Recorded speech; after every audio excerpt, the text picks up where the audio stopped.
So what's the difference between obedience and self-discipline? Well, obedience, if we're thinking about it in the terms of obedience to authority, usually implies some sense of duty. It's something that we have to do. There's that sense of have to do it. I have to do it. I should do it. And sometimes we just kind of blindly do it because we're expected to. There's this sense of I need to comply, no questions asked. And so this kind of obedience is very different from self-discipline. I see self-discipline as an awareness, being aware of the choices that we're making and being responsible for making those choices 100% of the time. Meaning that any choice we make, any decision we make, we understand why we're making it, what need will be met, what value it's connected to, how it's going to serve life. So there's a certain awareness of this, so that our motivation is an intrinsic motivation, as opposed to just kind of blindly doing something because we're supposed to.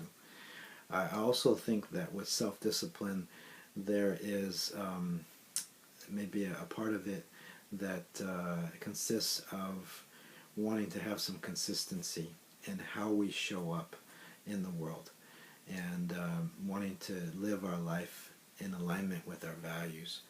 And so in order to attain that consistency, there may be some things that we do, some practices that help us to have there be a more of a likelihood that we will show up how we want to show up in the world.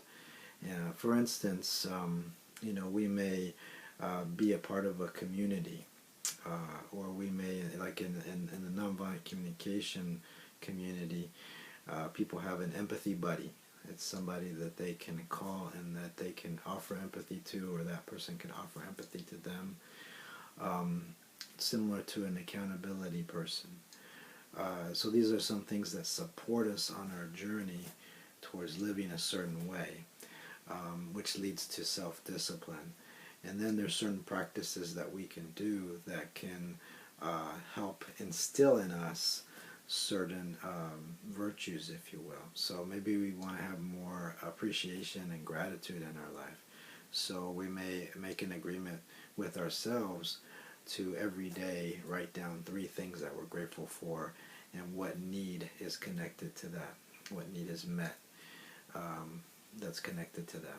So that can get us in a place of experiencing more gratitude in our life. So that's an example there too of a practice that can help us to live the kind of life that we want to live.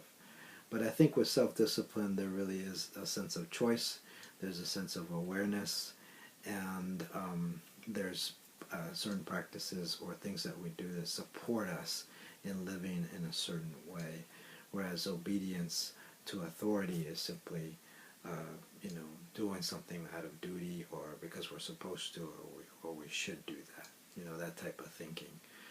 But there is a different type of obedience too, and that is not an obedience to authority, but where we may choose to obey or to do as someone is asking, or someone is wanting us to do, because we respect that individual and we respect how it will enrich life. So in those occasions we may choose to obey, and that would be different from obedience to authority, which is kind of like just blindly doing what others tell us to do.